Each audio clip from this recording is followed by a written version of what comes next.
Mais uma!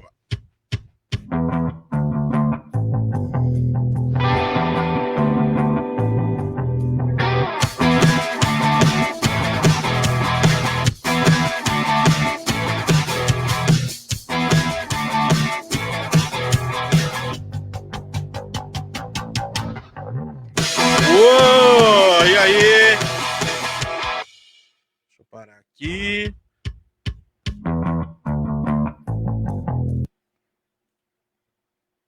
Boa noite a todas e todos. Aqui é o professor Eduardo Biruel. Estamos ao vivo, estamos com... Vamos esperar um pouquinho aumentar a visualização. Minha mãe ainda não entrou. Minha irmã também não. Nossa, saiu. Nem eu estou me vendo. Deixa eu ver, vamos esperar. Vamos falar um pouquinho, né? Hoje, importantíssimo tema, tá, pessoal? É um tema que, sinceramente, a gente não conseguiu pensar em alguém mais qualificado para poder nos ajudar a entender esses pormenores e uma visão histórica, né? Uma construção sócio-histórica do termo, do movimento, das demandas que geram essas ações do movimento feminista na América Latina. Sem mais delongas, vamos lá, vou apresentá-los rapidamente, aqueles que vocês já conhecem. Hoje a gente está com um probleminha de tempo um pouco apertado, então vamos tocar o barco rapidão. Os sociólogos de cotovelo que vocês conhecem vão só dar um oi, um salve rápido. Por último, o professor Jean vai apresentar a nossa convidada. Posteriormente, ela vai ficar à vontade para falar o quanto achar necessário. Se deixar aí uns 10, 15, 20 minutinhos antes do término para a gente fazer perguntas, ou até perguntas que surgirem aqui, de quem estiver acompanhando, eu agradeço. Então vamos lá, aleatoriamente. Deixa eu ver quem está com o cara mais cansado. Tiago! Aê, menino! Deixa eu só desmontar eles, né? Aê! Fala, Tiago. Todo mundo. Salve. Boa noite, pessoal, camaradas, Júlia. Obrigado por ter aceito o convite aí, participar da nossa live. É live que fala, live. Live. A live é ao vivo, como o povo gosta de chamar. Vou assistir uma live ao vivo. Rafael? Boa noite, todo mundo. Boa noite, Júlia. Obrigadão de você ter aceito, viu, meu? Puta privilégio pra gente poder conversar com você aí. Obrigado mesmo. Eu vou já fazer meu agradecimento antes de passar pro Jean. Júlia, brigadão. Eu sei que a correria que é, a vida de professora, e ainda bem que já terminou o doutorado, então aliviou um pouquinho, mas enfim, as demandas são várias. Obrigado por nos propiciar esse momento aqui e nos ajudar a entender. Porque, sinceramente, eu tô com medo de falar qualquer coisa errada hoje, viu? Fazia tempo que eu não tinha esse... Jean, fica à vontade. Boa tarde a todos aí, boa tarde, Biruel, o maestro dessa bagunça aqui, Rafael Kenji, meu irmão, Tiagão, brother. Júlia é o meu amor, né? Não vou nem falar que é minha irmã, Júlia é meu amor. Vou apresentar aqui, falar o currículo dessa menina aqui, que é demais.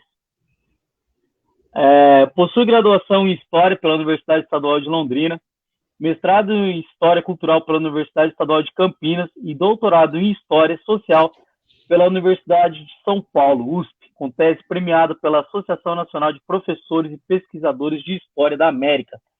Atualmente, professora de História do Instituto Federal do Paraná, onde integra o Núcleo de Estudo Afro-Brasileiros e Indígenas. É pesquisadora do Grupo de Estudos em Gênero e História e co-orientadora no programa de pós-graduação em História Social, Faculdade de Filosofia, Letras e Ciências Humanas da Universidade de São Paulo. Tem experiência na área de docência nos níveis fundamental, médio e superior e na área de pesquisa em História da América Contemporânea, com ênfase em movimentos feministas e questões de gênero.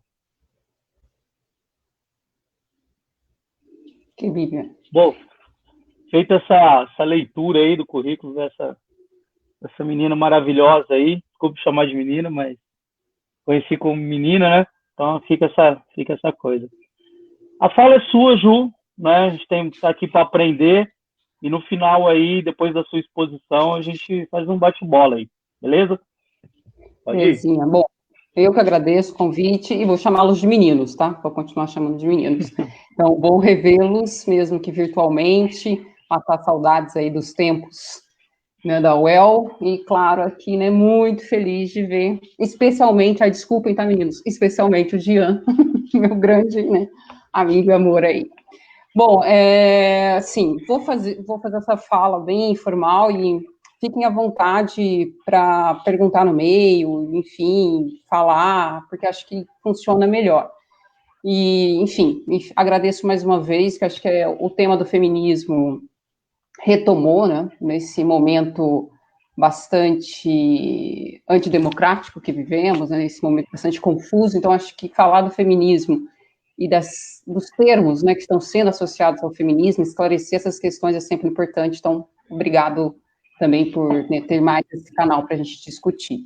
Fiz aqui um panorama para pensar um pouco de forma geral e depois talvez falar um pouquinho do que eu estudei no doutorado, de forma sucinta, né?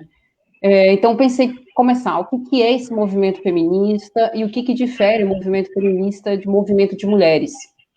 Se a gente pensar desde o século XVIII, existem movimentos de mulheres operárias, mulheres camponesas, que estavam ali, né, reivindicando direitos. O movimento feminista em si, ele vai ter início, ainda que algumas pesquisadoras remotem à Revolução Francesa, mas tratando-se da América Latina no século XIX. Então, é nesse momento que surge, e aqui eu vou colocar a questão da Argentina, né, movimentos de mulheres que vão entender que aquela opressão acontece não só pelas questões de classe, que eram muito presentes, né, especialmente entre o movimento de mulheres operárias, mas também por uma questão de gênero, ainda que esse termo não fosse usual, não fosse presente ali.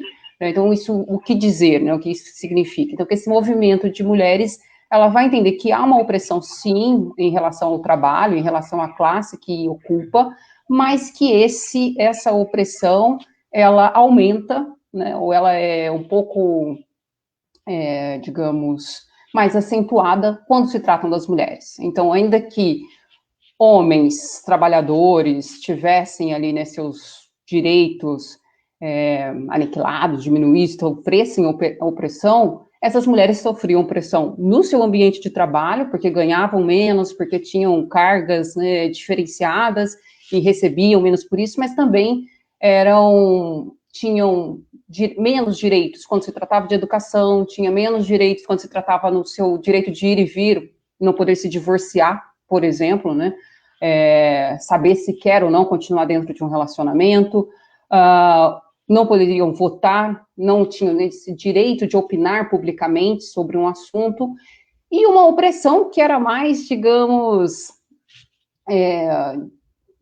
camuflada, que era dentro de casa, né? A opressão que a gente vai chamar doméstica, que depois vai ganhar um nome, né, de dupla opressão, dupla jornada de trabalho.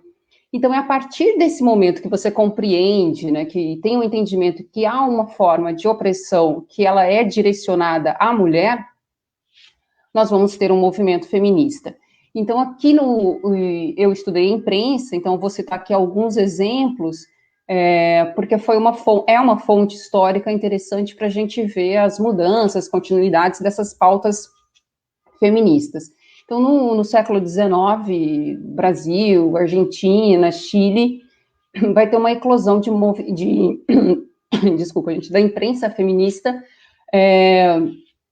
tratando de algumas questões, especialmente do direito à educação, né, das mulheres ingressarem nas escolas, nas universidades, e claro, aqui a gente está falando, né, de uma determinada classe social que vai estar lutando pelo direito, pelo movimento sufragista, pelo direito ao voto, e vai ter também grupos de mulheres operárias pleiteando uma igualdade nesse campo de trabalho. Então, na Argentina, tem um jornal que eu gosto muito particularmente, que é do final do século XIX, existiram outros antes, assim como no Brasil, né, o Jornal das Senhoras, o La Barra, na Argentina, que vem na defesa da educação e do voto, mas o La Voz de la Mujer, que é do finalzinho ali de 1896, 1897, ele vai tratar de três, né, um jornal meio socialista, meio anarquista, né, então, são mulheres que se identificam, né, tanto com socialismo quanto anarquismo, e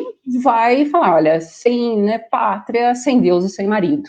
Então elas vão considerar que não bastava acabar com aquela opressão que existia no âmbito do trabalho, se essa opressão também não fosse discutida no nível da família. Um tema que vai ser retomado lá nos anos 80 pelas chilenas.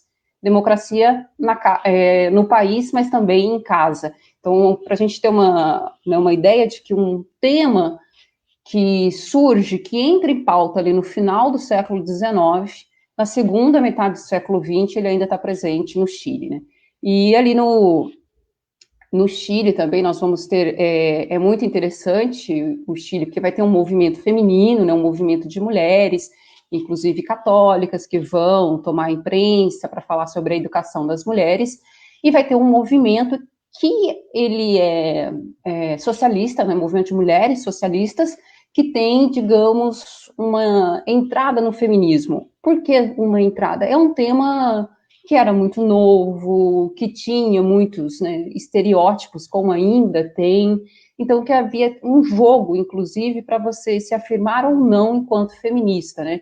Quais seriam os riscos de se afirmar como feminista, especialmente quando você está reivindicando os direitos. Então, no Chile, existiu, e depois nos anos 70 também, uma imprensa bastante engajada, feita por mulheres operárias, por mulheres socialistas, uma delas ali nos anos 70, que é a Fúria, que foi interessantíssima, mas depois eu posso falar dessa imprensa. Bom, esse é um feminismo, então, em que fica ali entre os anos, no final do século XIX e o início do século XX. Então, essas mulheres estavam lutando pelo reconhecimento dessa opressão e por direitos no âmbito do trabalho, da educação e do voto. Não, a família, apesar, né, de algumas já reconhecerem esses problemas, não é o grande tema.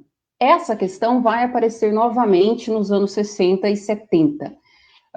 Nesse período, não quer dizer que o movimento feminista desapareceu, né? Como se a gente falasse que o movimento feminista desapareceu dos anos 80 para cá, né? E que agora teve uma nova eclosão.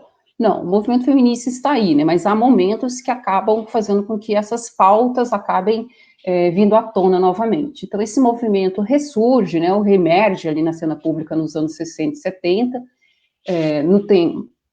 no contexto europeu, né, muito e norte-americano, com as questões dos direitos civis na América do Norte, mas aqui na América Latina, e especialmente no Cone Sul, no contexto dos regimes militares.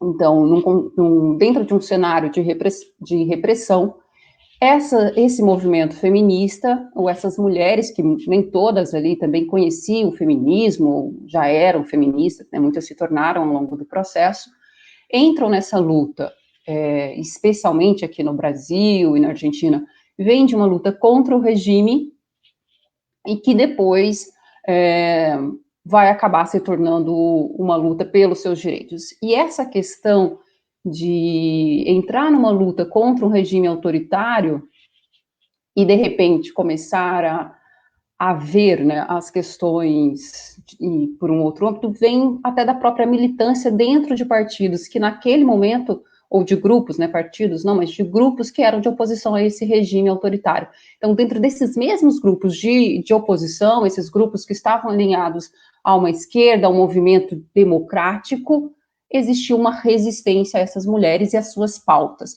especialmente quando essas pautas se tratavam de sexualidade ou de discussão sobre família. Daí, né, aquele lema que eu disse das chilenas, que não adiantava pensar a democracia para o país e não pensar a democracia dentro das relações familiares, afetivas. Então, traz uma outra discussão que vai colocar a questão do corpo, da sexualidade, da família no primeiro cenário, né? O que é a maternidade e qual é o espaço dedicado aos filhos, né? E aí começa a questão do essencialismo, porque o filho, né, vai ser um dos lemas aqui no Brasil, o filho não é só da mãe, né? O filho não é só da mãe. Então, o cuidado com o filho, o trabalho doméstico, isso tudo aparecia como uma atribuição natural das mulheres, e isso passa a ser questionado, que é, inclusive, onde vai se começar a discutir também o que é gênero, né, o que são as questões de gênero. Então, há um novo olhar para essas relações que até então eram naturalizadas, e aonde vai aparecer também a violência, porque num contexto que você está falando da violência do Estado para, né, contra corpos ali que estão fazendo oposição a esse regime, que tem que estão lutando por democracia, vai se falar também da violência que é silenciada contra essas mulheres. Nesse primeiro momento, a violência que vai aparecer é a física num grau que já, né, é o assassinato, na verdade, né? Vem primeiro por meio do assassinato de mulheres e que vai vendo essas várias camadas, que a primeira que aparece é a violência física, depois vamos falar da violência, né, dos assédios sexuais, mas temas do estupro e da cultura do estupro, né, que hoje é tão falada, mas eram temas que eram silenciados.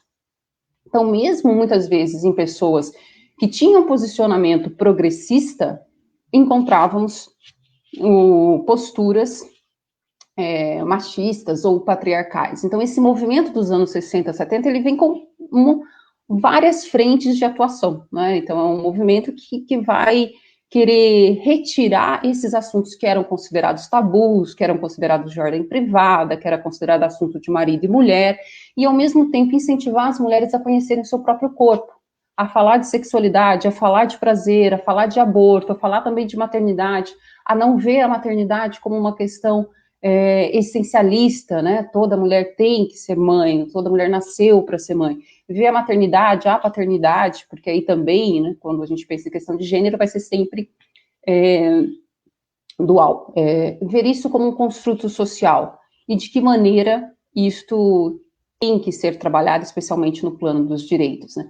A gente relembrar que, anos 70, 80, mulheres no Brasil não poderiam trabalhar sem permissão do marido ou do pai, à noite. O divórcio era algo ainda, né, extremamente complicado, o direito à divisão de bens, o cuidado com os filhos, isso tudo, né, não era discutido. Então, parece que foram coisas que aconteceram há muito tempo, mas é super recente toda essa conquista de direitos aqui no Brasil, no Chile, muito posterior, por conta justamente dos acordos que foram feitos durante essa transição dos regimes de regime ditatorial para a democracia. A questão das mulheres não encontrou espaço, e a gente vai falar de divórcio nos anos 2000, né, aborto que sai. Bom, mas voltando ali para os anos 70, também é um momento que esse feminismo, ele se torna feminismos, né? Cada um desses países latino-americanos vai ter suas especificidades. Então, para nós, a gente ouve muito pouco falar de movimento indígena, mas isso é muito comum na Bolívia, no Peru, como no Chile, né, tem um movimento feminista e operário, né, um movimento voltado às questões do trabalho extremamente forte, né, feito por mulheres que vão colocar a questão do trabalho de um âmbito maior, tanto o trabalho doméstico quanto, né, o trabalho como a gente entende de trabalho, como essencial. Na Argentina, que vai pontuar a questão do impacto econômico nos movimentos, e a gente vai ter também a questão identitária. Então, esse movimento, o que significa ser mulher? Eu, aqui, né, Júlia, dou conta de falar sobre todas as mulheres? Eu posso representar todas as mulheres? Não, né? Porque eu estou dentro de um determinado, uma posição, eu sou branca, agora, né, faço parte de uma determinada classe, X, Y, então eu não dou conta de representar todas as mulheres, eu não vivo, especialmente a realidade da maioria, das mulheres negras, ou, naquele momento, das mulheres lésbicas. Então existiam convergências, né, divergências e convergências que deram nós nesse feminismo, que vai ser necessário discutir o que significa ser mulher e quais são os pontos, digamos, as imbricações e as problemáticas que constituem o que é mulher. Então, é daí que surge o movimento negro, né, o movimento feminista negro, e é importante também salientar que quando a gente pensa nessas rupturas, especialmente identitárias, das mulheres negras, das mulheres lésbicas, e eu vou falar aqui um pouco mais sobre o movimento lésbico feminista, porque eu estudei por conta de uma fonte, não tinha uma imprensa feminista negra, mas quando há essa separação, inclusive, né, falar do movimento feminista negro, do movimento indígena ou do movimento lésbico, quer dizer também que essas mulheres, elas não encontraram um espaço para suas pautas dentro do movimento, por exemplo, gay, dentro do movimento homossexual do seu período. Então, há uma aproximação com o feminismo, mas também ali dentro desse movimento feminista mais amplo, algumas pautas acabavam submersas, então era necessário criar um movimento identitário próprio, um movimento que falasse em nome das mulheres lésbicas, e daí surge esse movimento que vai ganhar várias frentes na América Latina, né, a rede feminista lésbica latino-americana, a rede com encontros, inclusive, das feministas negras latino-americanas. Então, isso vem tudo nos anos 80, ao lado de uma outra discussão que vai ser fundamental para os movimentos desse período, que é em relação à autonomia dos movimentos. E essa autonomia, e aqui acho que a gente pode até depois começar a discutir, vai ser em relação a partidos, aos partidos políticos, o porquê do movimento fazer ou não fazer parte de um partido político, em que medida isso se alia ou não se alia aos partidos políticos, ao Estado, de uma forma geral, né, porque essa redemocratização, ela vai fazer com que alguns países tenham políticas públicas voltadas para as questões de gênero, das mulheres, então em que medida o movimento pode ter autonomia dentro do Estado, e autonomia também em relação aos financiamentos. É um momento, né, dos anos, especialmente da passagem dos anos 80, 90, que o neoliberalismo entra, né, com maior peso na América Latina, já estava, né, presente em alguns países como o Chile, e isso traz também, né, essa diminuição do papel do Estado, traz um processo que a gente chama de onguização.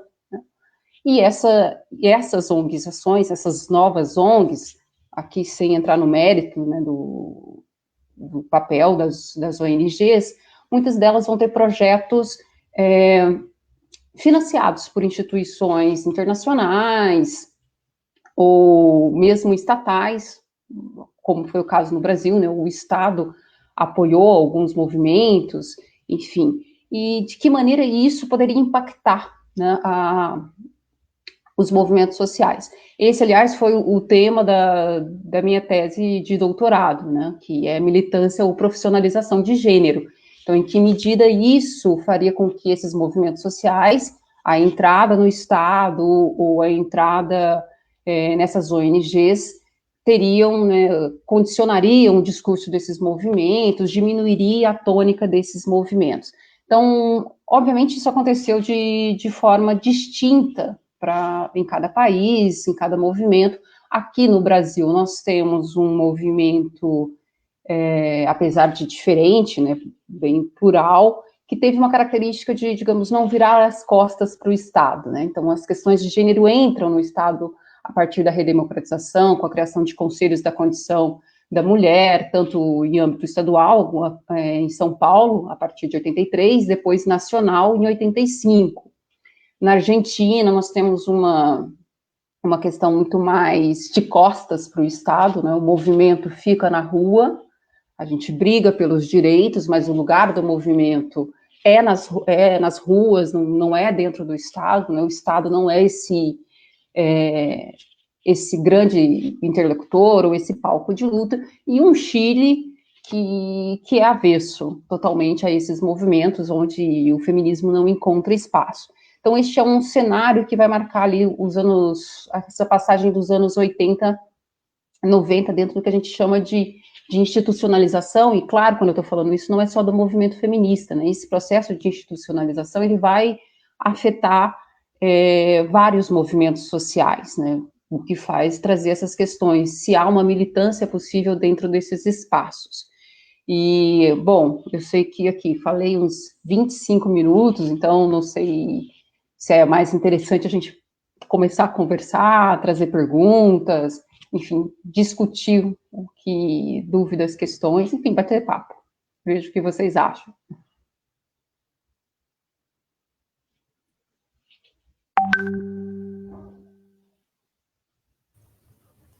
Tá mudo, Não ouço. Freire.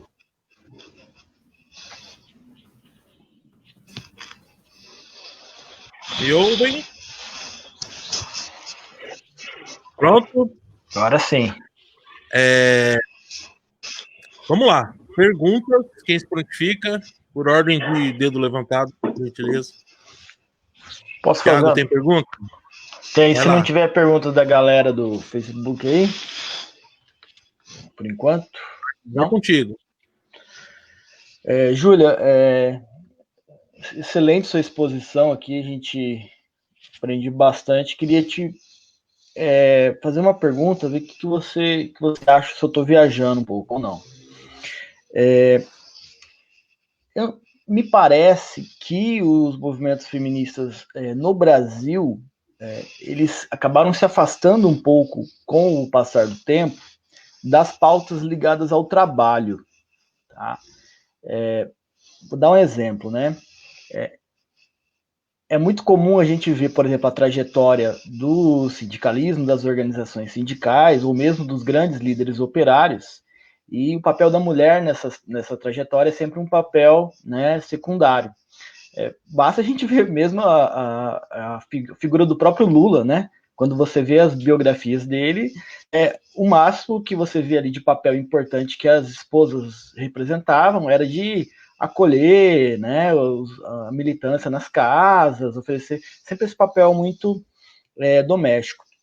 E acho, tenho a impressão que talvez isso tenha levado a um certo afastamento dos movimentos feministas, dos movimentos de mulheres, das pautas ligadas a trabalho. Eu tenho uma impressão que até mesmo a própria militância em coletivos e mesmo a própria representação política no Congresso caminha muito para pautas mais de direito civil, de liberdades individuais, do que mais para a coisa do trabalho. Como você mesmo falou, a gente tem uma problemática muito importante quando a gente fala de gênero, que é a questão do trabalho do cuidado, né?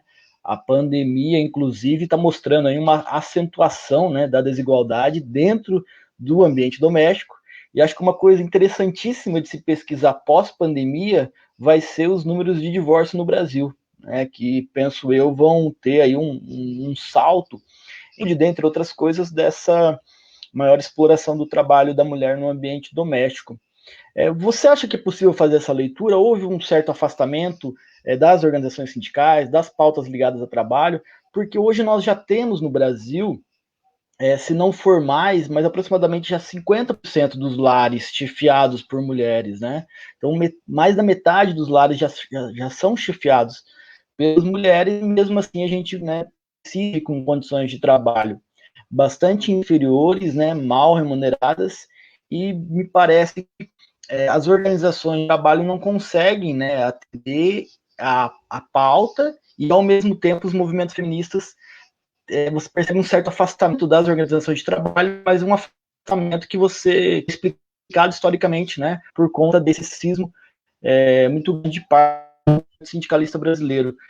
Você acha que é possível fazer essa leitura ou estou viajando demais aqui? Não acho que, Thiago, acho que não é uma viagem, mas eu acho que não dá para afirmar que o movimento feminista se afastou das questões trabalhistas. Talvez tenha se afastado e do movimento sindical.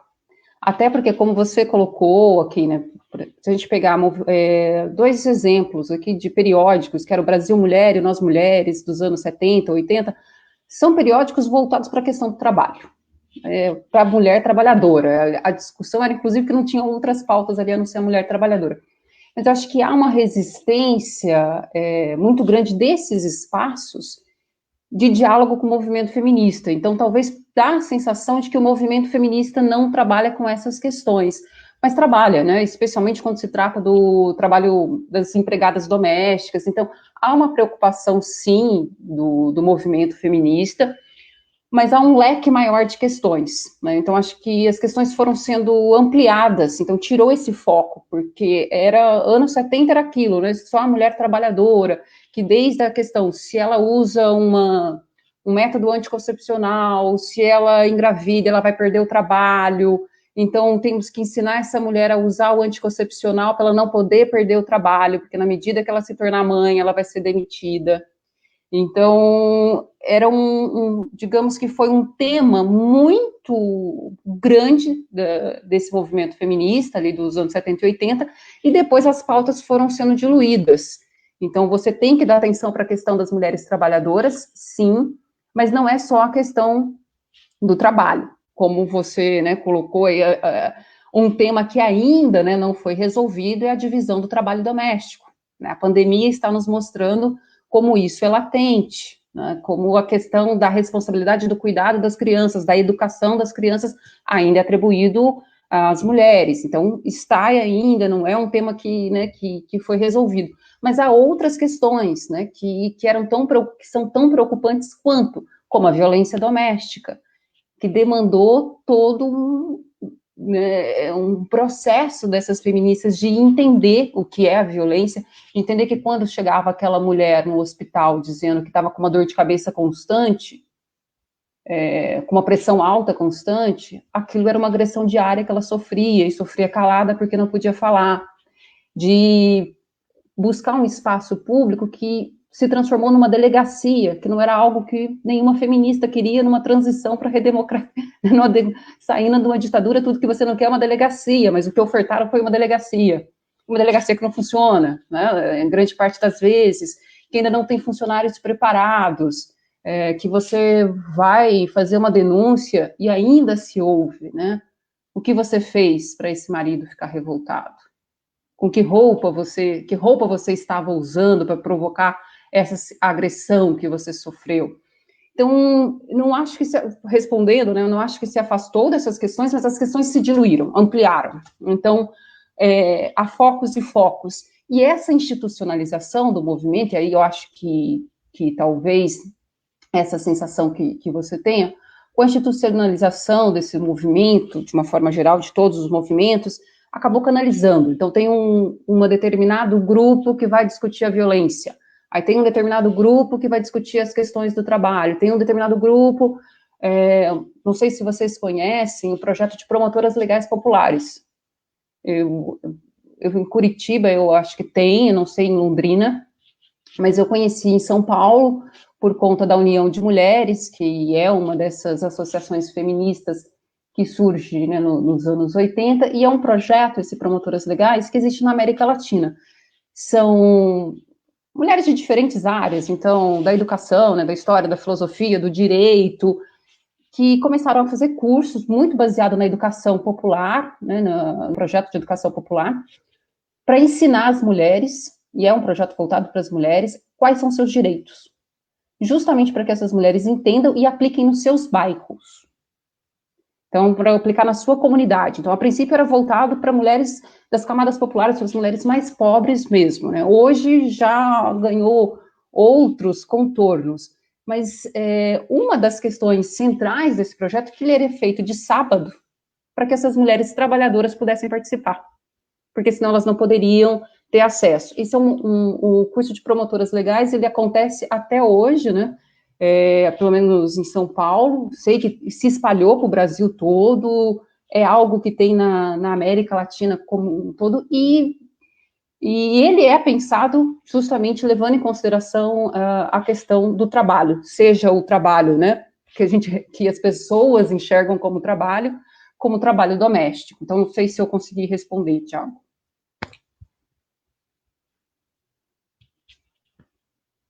Muito bem. Perfeito, muito obrigado.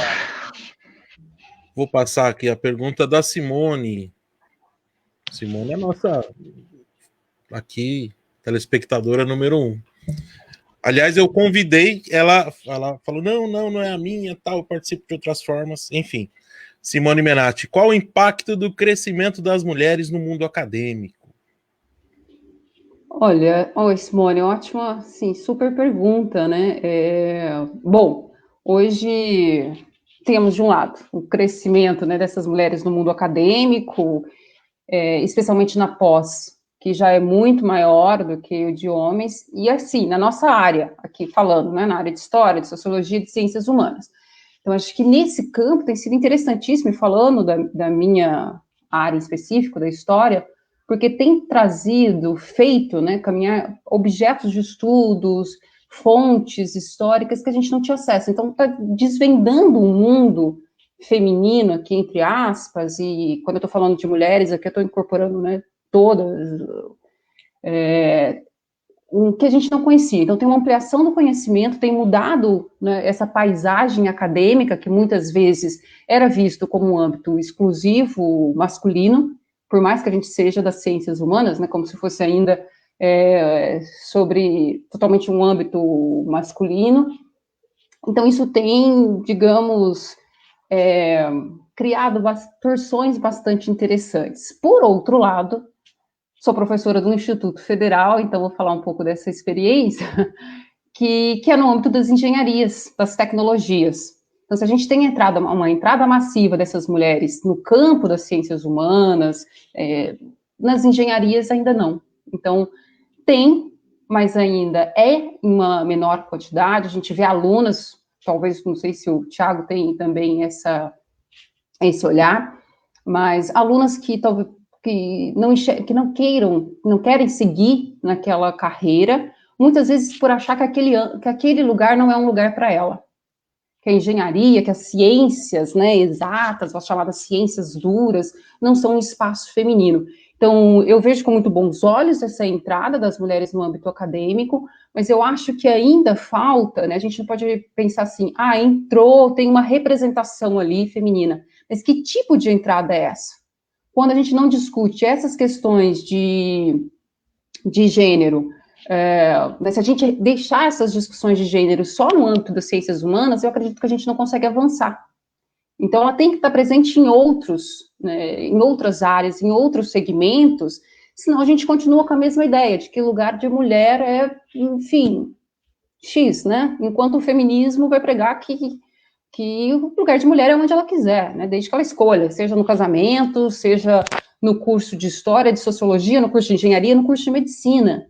Eu cheguei numa faculdade aqui de Direito, da USP, há uns 10 anos atrás, inclusive acompanhada pela Melinha Teles, que é uma dessas militantes que eu citei, e para minha surpresa, assim, um professor veio me falar muito feliz que há 5 anos eles tinham um banheiro feminino. 5 anos!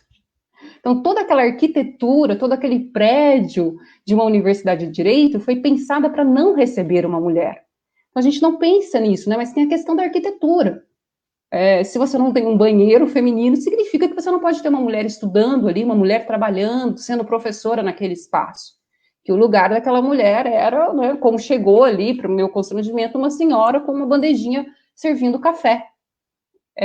Então, não sei se consegui responder, vejo com bons olhos, tem que entrar mesmo, está mudando as paisagens desse mundo acadêmico, mas há muitas áreas que ainda tem que ser alterada. Então, acho que é um longo trabalho ainda a ser feito, né? Assim, é uma coisa constante ainda do movimento feminista, dos movimentos feministas. Seguinte, nós temos aqui participações. Eu abri uma sala no meu Face, então eu não vou conseguir postar aqui para todos. Então vou ter que verbalizar aqui. Agradecer quem está acompanhando nessa sala, que já tem uma outra galera aqui. O Jorge Luiz, a Márcia Hack, José Carlos Santos, o Armando César Augusto, nosso colega lá das Ciências Sociais, professor da Educação Básica, acho que em Santa Catarina, Geraldo Magela, Carlito Rodrigues, e uma contemporânea do seu curso de História, a Júlia. Ela faz um comentário, é a Chiara Auricchio Beltrame. Não sei se houve um afastamento das questões do trabalho, Podemos lembrar aqui de pautas históricas levantadas pelos movimentos feministas, como o acesso a creches e a PEC das domésticas, por exemplo, que foi aprovada recentemente. Não é um questionamento, é mais um comentário, né? E aí, aos demais, algum outro questionamento de nós aqui, enquanto não surge nenhum outro? Eu tenho duas questões que eu acho que, assim, talvez nem tanto, Júlia, da pesquisa que você fez, mas acho que a sua bagagem daria conta de nos ajudar a pensar isso.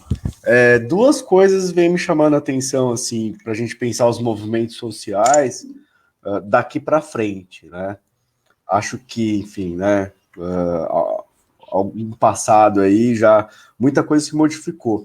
E, primeiro, me chamou muito a atenção aqui no Paraná o movimento dos estudantes, que foi espontâneo, mas de ocupação das escolas, né? Que foi uma coisa, assim, impensada, pelo menos para a minha geração que estudei, né, na escola pública, a gente nunca imaginou, tomar todas as escolas do Paraná do jeito que foi feito por tanto tempo, né? Tudo bem que foi espontâneo, tudo bem que não se organizou efetivamente com pautas, etc. Mas foi um suspiro, assim, para a gente pensar as novas gerações. E o que, dado empírico, todas as escolas, né, que eu vi, que eu conversei, a linha de frente foram as meninas. Então, eu queria que você expusesse alguma coisa, ou tentasse clarificar, assim, como que essas meninas, ou como que você enxerga essa nova forma de fazer política. Porque, primeiro, fazer política por movimentos sociais já é diferente da forma tradicional. O espaço tradicional dos partidos, dos sindicatos, ele é saturado, talvez por essa estrutura burocrática, patriarcal, né? E as meninas realmente não adotam isso, né? Vão criar novas formas. Então, pensa assim, quais novas formas de fazer política que você consegue enxergar? Se você é otimista em relação a essa nova geração de mulheres que vem aí e que tomou essa linha de frente, né, meninas de 14, 13, 12, 15 anos, era uma coisa assim incrível. Então essa é a primeira questão. A segunda questão, como você estudou imprensa, como é que você vê essas novas formas digitais de propagação de informação? Porque, assim, é um espaço completamente diferente, né, do que os movimentos faziam nos anos 80, anos 60, 70, 80, né, fanzine, imprensa escrita. Como é que você vê a atuação, quais os limites e quais as possibilidades da atuação do movimento feminista, e também poderia estender para todos os outros movimentos, nesse espaço das redes sociais, que, enfim, eu ainda vejo como um espaço extremamente caótico, né? Formação de bolhas, algoritmos, enfim. Se a galera que você entrevistou, que você trabalhou, se elas já estavam pensando algo para atuação nessas mídias mais tecnológicas, né? Para pensar o futuro aí dos movimentos. Essas duas questões que eu acho que gostaria de ouvi-la. Bom, vamos lá. Acho que a primeira é mais fácil do que a segunda, porque eu também não entendo muito dessas bolhas que nós estamos envolvidos ultimamente. Bom, Rafael, eu vejo assim com super bons olhos essa geração, não só de meninas, mas eu digo que de muitos meninos. Acho que é, aliás, um tema, né, para pesquisar-se depois, de que maneira esses estudantes têm aprendido tanto e de uma forma bacana sobre o que é o movimento feminista e colocado isso em prática. Então, eu vejo, nesse exemplo das ocupações das escolas, que eu também, na minha época, jamais pensei em ocupar a escola pública, por mais que a gente tivesse motivos para isso, que continuam sendo aí os mesmos, mas a formação de coletivos. Em muitas escolas, se formando coletivos de meninas, com base nesse feminismo, para pensar ali as questões das desigualdades no tratamento, que elas recebem em sala, pensar nos direitos. Então, eu acho isso super interessante. Pelo menos nos lugares que eu trabalhei, eu vi muitos meninos que também interessados por essa discussão, interessados em pensar essa masculinidade de forma diferente, né, daquele menino que não pode chorar, daquele menino que tem que ser o machão de tudo.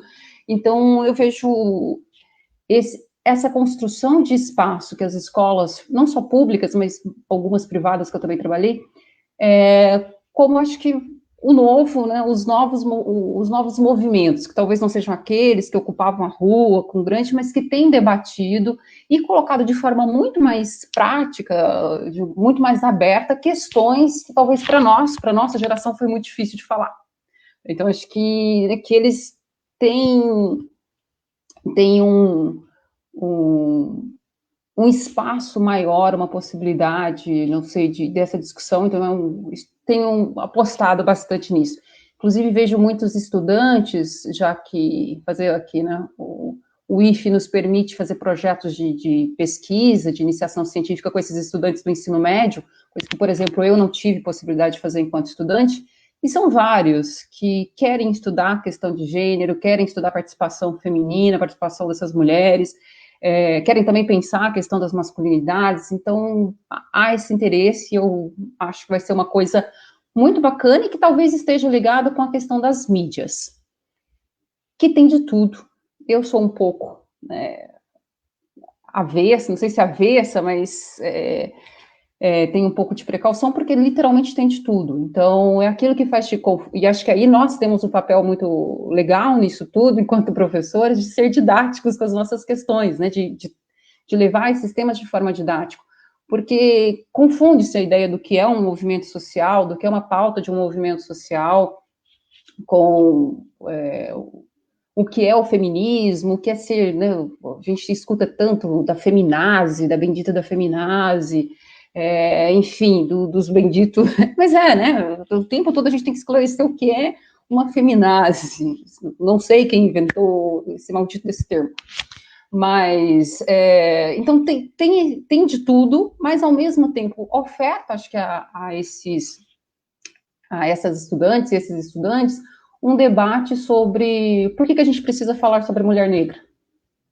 por que a gente tem que trazer essa discussão, por que a gente tem que falar de racismo, né? Por que a gente tem, olha, mês de agosto, mês do orgulho da mulher lésbica, então por que isso, né? De onde? Então acaba também trazendo outras fontes de debate para essas estudantes. Então, apesar de ver com muitas ressalvas aqui, não sei como delimitar, como direcionar, mas acho que tem ajudado. E na imprensa que eu estudei, essas mulheres ainda estavam muito distante da realidade. Então, era uma imprensa ali, alguns periódicos, como Xana com Xana, que era uma imprensa lésbico-feminista, ou A Fúria, que era uma revista feminista socialista do Chile, super interessante, ambas super interessante, ou Brujas, da Argentina, eram revistas datilografadas, que, né, feito no mimeógrafo, distribuído em bar, em encontro de movimento social, com preço super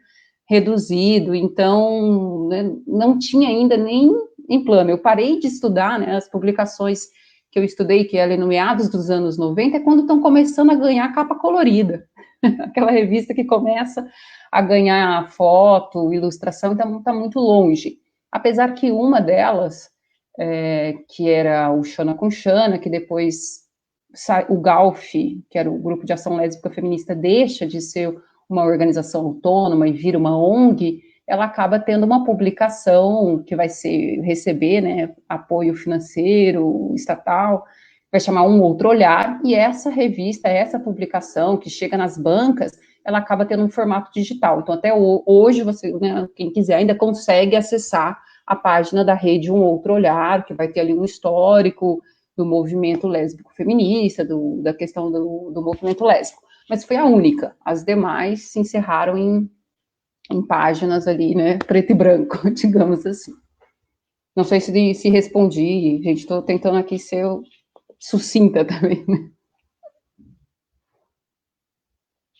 Tá sem áudio, Jean.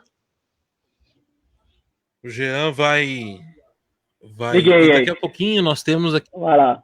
Tem uma galera. Tem a Jéssica, que fez um questionamento, a Cris, né? Cristiane Delegar, que também trabalha no IF, acho que em São Paulo, no estado de São Paulo. Daqui a pouquinho também uma outra pergunta. O Armando aqui Salto.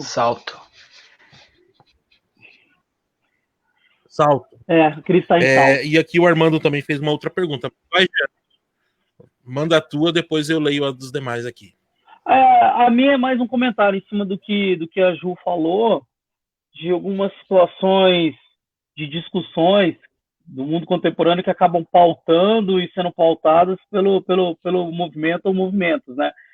Mas perguntaram para a Júlia assim, se ela acredita que esse acabouço, essa construção histórica de movimentos, de leituras, hoje, né, quando a gente, num Brasil, que a gente está tentando construir uma frente, discutindo como que seria essa frente, como se seria uma frente de progressista ou uma frente de esquerda, e aí você pega a história do movimento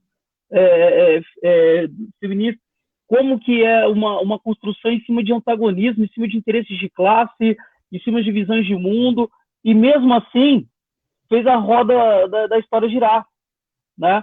Apesar de todas as contradições, por que a gente tem que discutir a história da mulher negra, pobre, lésbica? É o lugar de fala dela. E aí tem aquele feminismo que, vai lá e põe o laço rosa e é isso aí, fica nisso daí e acabou. Outro que vai para uma questão de saúde e vamos lá, por exame da mama, e fica nisso. Então os avanços e aquela coisa mais do status quo e aqueles que querem romper, né? E como que o feminismo, ele, na minha visão, teria que ser protagonista nesse posicionamento, dessa construção dessa frente, pela própria história de construção desse movimento, que foi rompendo e se reinventando ao longo da história, né? Só mais esse comentário aí para a Ju, ela também vê mais ou menos por esse lado. Tem uma... Freguesia, deixa eu emendar aqui um comentário que é bem em cima do que já falou.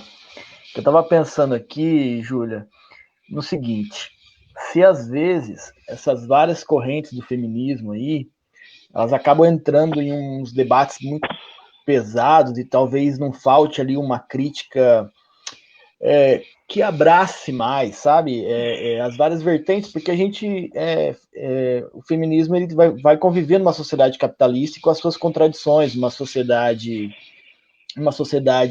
que discrimina o negro, que discrimina a mulher pobre, enfim, ele vai ter que lidar com isso. E se às vezes a crítica é muito pesada, ela não acaba, digamos, enfraquecendo alguma coisa que poderia ser bacana. Vou dar um exemplo rápido para não me estender. Alguns anos atrás, aqui em Londrina, eles estavam organizando a Marcha das Vadias. E aí, um grupo de mulheres estava se posicionando contra a participação de homens. E outro grupo defendia a participação de homens.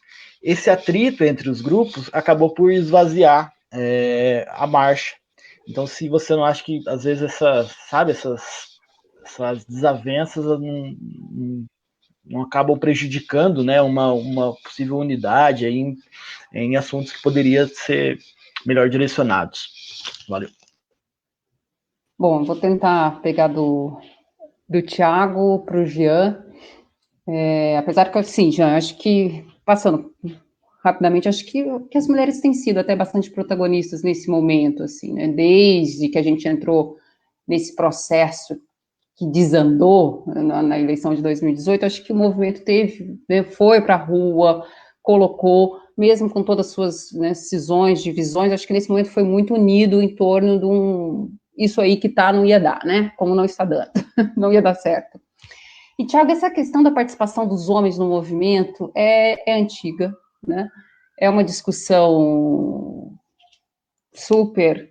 e que em alguns momentos divide o movimento, outras não, mas a questão central é assim, acho que há questões que dividem o movimento, mas não perdem a luta. Sinto que essa questão tenha esvaziado uma marcha tão interessante e importante como é a Marcha das Vadias, que vai falar justamente sobre o assédio. Eu, Júlia, particularmente, não sou contra que homens participem do movimento, porque eu acho que o homem tem que ser feminista, né? Como eu tenho que ser antirracista, acho que um homem tem que ser feminista, né? Não é porque você é homem que você não tem que lutar pelo direito das mulheres, se você planeja uma sociedade mais justa. Agora, em que medida esse homem deve participar desse movimento é uma outra questão, né? E aí eu acho que o movimento tem que decidir, tem que discutir, como até que ponto eu posso ir para o movimento negro. Eu sou antirracista, eu defendo as pautas, mas até que ponto eu posso, de fato, estar ali, né, ocupando. Eu acho que aí é o movimento que tem que decidir. Não sei se foi claro. Gente, o meu tempo está acabando aqui enquanto casa de professores. Eu vou tentar... Nossa, tem algumas questões aqui. Eu vou tentar ler todas, aí depois você se vira nos 30 minutos. Não, menos. A Jéssica recentemente produziu um artigo sobre a temática e na ruralidade essa realidade aumenta.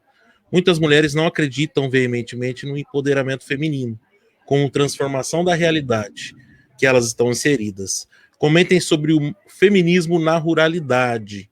E ela continua depois com um outro texto, além de muitas das tarefas exercidas no campo não serem consideradas como trabalho. Essas mulheres desempenham inúmeras funções, como cuidado com o quintal, atividade doméstica, lavoura. Elas não reconhecem essas atividades como trabalho, sim como dever, obrigação. Vocês acreditam que essa realidade está ligada a um problema de gênero arraigado na sociedade, o qual transforma essas mulheres em indivíduos invisíveis? Super questionamento. Deixa eu juntar outras duas aqui. O Armando Augusto coloca para nós aqui. Boa tarde, gostaria que falassem um pouco sobre radicalismo em tempos de polarização política. Cito como exemplo o caso da Sarah Winter e sobre pautas liberais dentro dos movimentos. E eu vou juntar aqui com um questionamento da Simone também. Movimento conservador, como pensar esse momento? E a minha aqui, só para dessas duas últimas questões. Há uma disputa das bandeiras do movimento feminista por movimentos ou por setores mais conservadores da sociedade? Você acha que tem isso? Mesmo que, às vezes, tentando ressignificar certas bandeiras históricas? E é isso. Bom, da Jéssica, Jéssica, acho que a questão da mulher do campo é uma questão de gênero, sim, e passa por esse essencialismo, de compreender que o trabalho, como o trabalho doméstico, o trabalho do campo, o trabalho da casa, está relacionado, né, a uma essência, uma suposta essência feminina. Então, acho que existem hoje, né, vários grupos que têm trabalhado com as mulheres do campo. Me lembro aqui da Marcha das Margaridas, que está relacionado com isso, e projetos que têm buscado discutir essa questão da mulher no campo e de como reverter esse quadro de opressão, né? Não tem outro nome. Do Armando, gente, vou responder assim, né? Vamos passando. Vou emendar as duas últimas questões. Sarah Winter não é feminista, né? Que ela tenha feito parte de um grupo que se dizia feminista, não é feminista. Então, acho que há sim uma disputa sobre as pautas do feminismo, especialmente sobre a representação da mulher. Então, a gente volta ao essencialismo, de considerar que existe uma mulher e que essa mulher tem que estar em disputa. E daí eu devo falar quais são as verdadeiras pautas referentes a essa mulher. E caímos no campo do conservador. Então, se discute que o movimento feminista, o movimento de gênero, quer acabar com a família. Então, por isso vem uma ala conservadora falar que vai preservar a família. E o movimento feminista, as discussões de gênero, não querem acabar com a família, muito pelo contrário, né? Querem repensar essa família, que em muitos casos, e muitas vezes, é o espaço de opressão, não só para essas mulheres, mas muitas vezes para os seus filhos, sobretudo suas filhas. Então, acho que sim, há essa disputa dessas pautas, mas que eu não vejo outro caminho nesse momento a não ser debate, gente, a não ser conversa e discutir, porque esse lado conservador, que eu não vejo como lado liberal, acho que sim, entra as questões liberais muitas vezes nos movimentos, mas o movimento liberal também, né, no começo foi o que permitiu que as mulheres tivessem votos, se dependesse de outras alas à esquerda, que se diziam progressistas, as mulheres não poderiam votar, eram contra, o anarquismo era contra, os socialistas eram contra.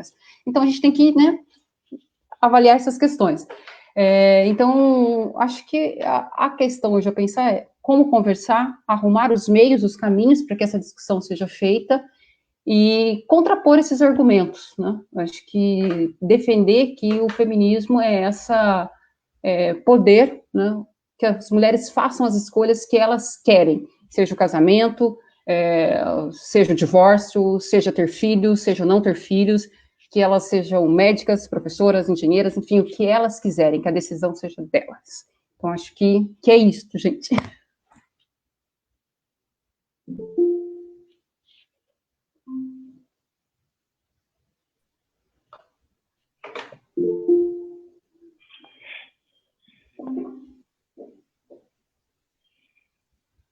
Bom, agradecer aqui a participação da Júlia, agradecer novamente o professor Biruel, essa disposição imensa de promover essas conversas, Tiagão, Rafa, Valeu, Jonas, obrigado, aqui, Júlia. Matheus, que está lá no Japão, resolvendo 1000 coisas, mas em especial a minha irmã, esse amor que eu tenho na vida, que é essa menina aqui, que é a Júlia, que é uma pessoa incrível, uma pessoa maravilhosa, que me liga e a gente às vezes desenrola conversas e só me traz felicidade, tá? Te amo, te admiro, obrigado por tudo, Gente, tá bom? eu que agradeço, super bom ver vocês, super bom bater esse papo, e quando quiser conversamos de novo.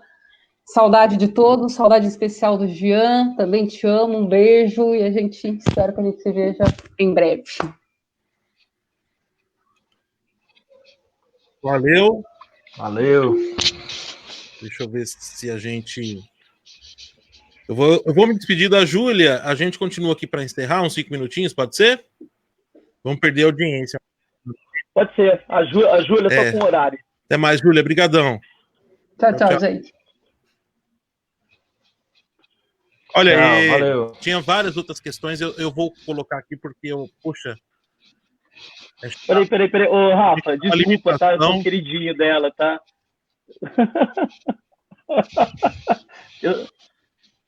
Qual que é a pergunta da Cris? Da Cris aqui para não... Poxa.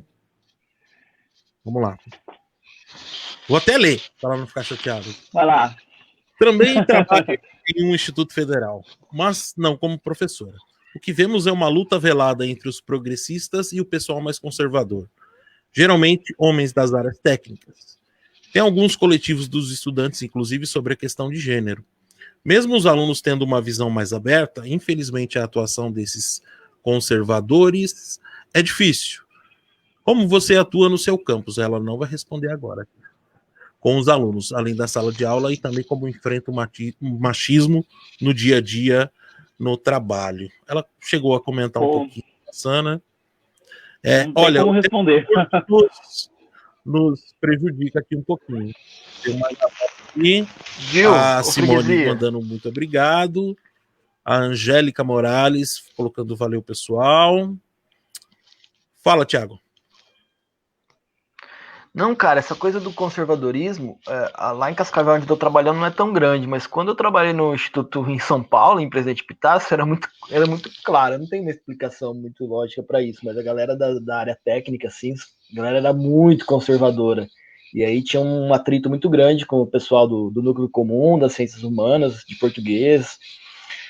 Não sei de onde vem isso, mas o que a Cris falou aí é um fato mesmo. Uhum. Eu vou falar agora, embora minha cachorra esteja latindo, vai atrapalhar um pouco. Para a galera que chegou agora, ou a gente ainda tem muita gente aqui nos acompanhando. Não sei até onde a gente pode comentar sobre, agora que a Júlia foi.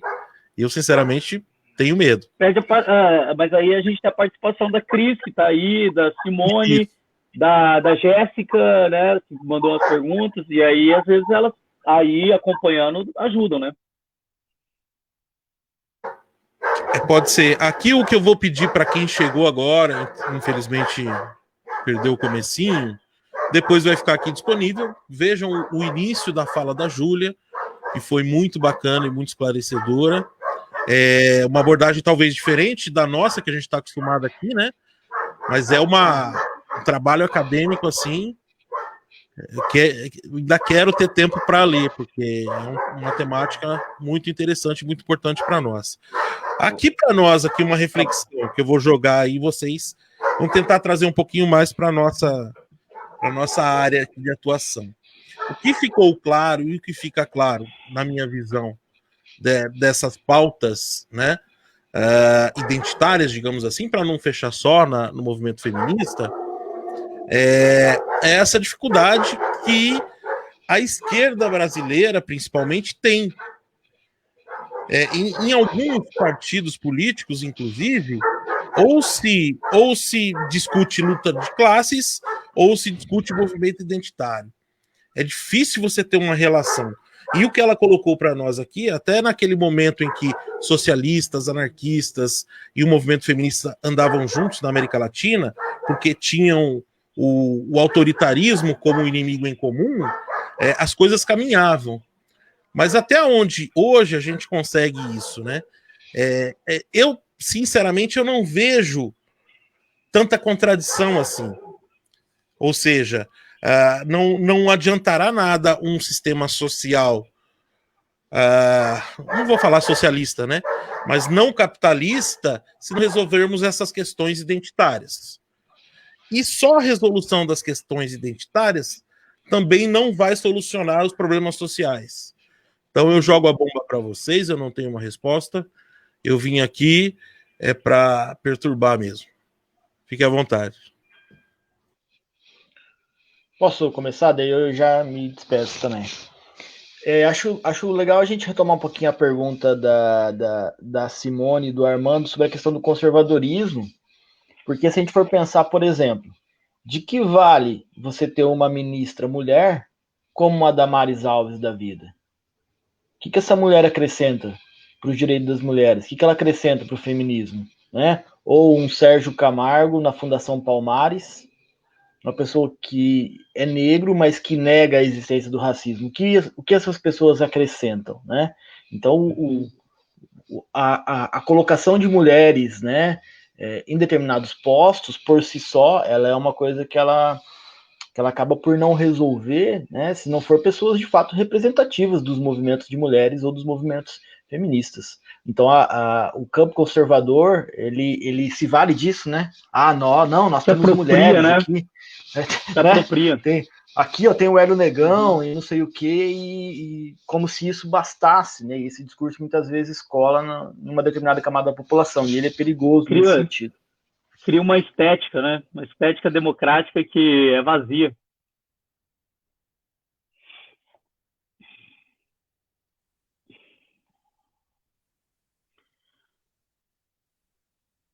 Não, tá mudo, freguesia. Tá mudo aí, Freg.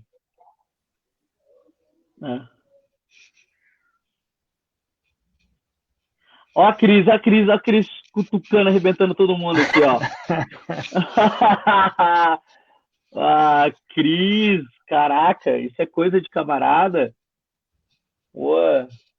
Lê aí, Freg.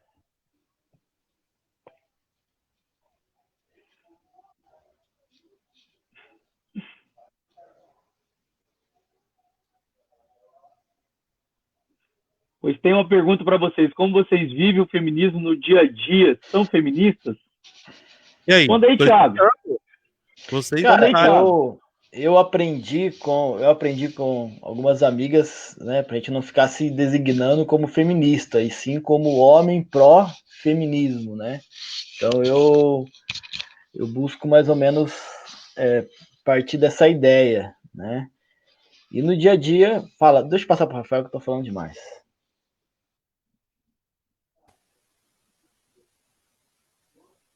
Microfone, Rafael. Não, eu tô te ouvindo porque você tá na sala. Agora tá funcionando agora? Então vou responder, tá? Coloca a pergunta de novo, por favor. O dia a dia nosso. Eduardo. Isso, pois tem a pergunta para vocês, como vocês vivem o feminismo no dia a dia, são feministas?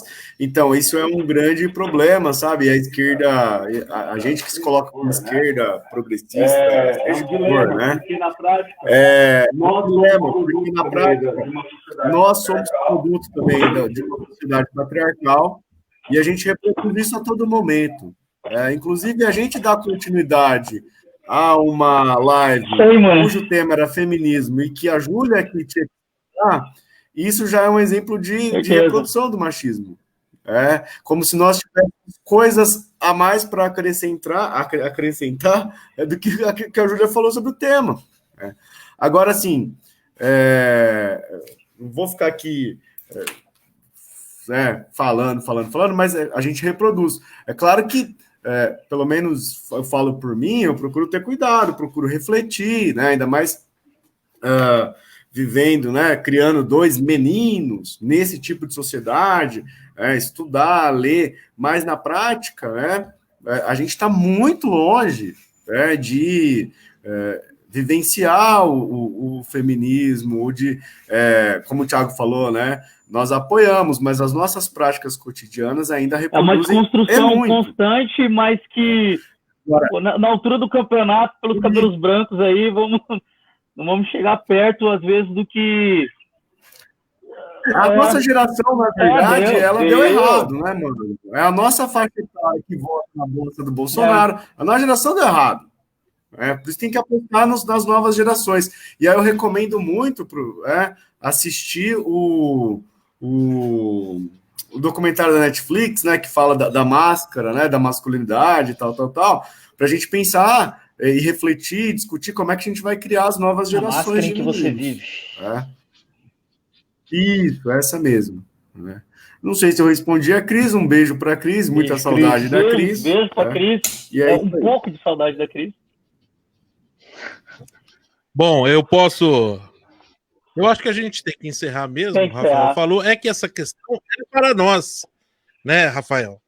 Então, a Cris fez uma pergunta para gente.